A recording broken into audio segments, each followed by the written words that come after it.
আমাদের ভারতীয় উপমহাদেশের ইতিহাস, ঐতিহ্য আর সংস্কৃতির এক অবিচ্ছেদ্য অংশ হচ্ছে এই মৃৎশিল্প। কালের বিবর্তন আর আধুনিকতার ছোঁয়ায় এই শিল্প আজ প্রায় বিলুপ্তির পথে। মৃৎশিল্প বলতে আমরা সাধারণত বুঝি মাটির তৈরি তৈজসপত্র, অর্থাৎ মাটি দিয়ে যে তৈজসপত্র বা গৃহস্থলী আসবাবপত্র তৈরি করা হয়ে থাকে, এগুলোকেই আমরা সাধারণত মৃৎশিল্প আকারে চিনে থাকি। আর যারা এই সকল মাটির তৈরি তৈজসপত্র তৈরি করে থাকেন তাদেরকে আমরা কুমোর বা পাল নামে চিনি।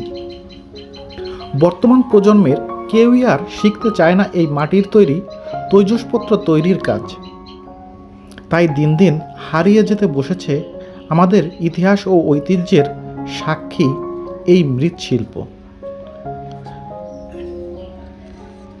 বংশ পরম্পরায় এখনও যারা এই পেশাকে বা এই শিল্পকে টিকিয়ে রেখেছেন তারাও নানাবিধ সমস্যায় জর্জরিত।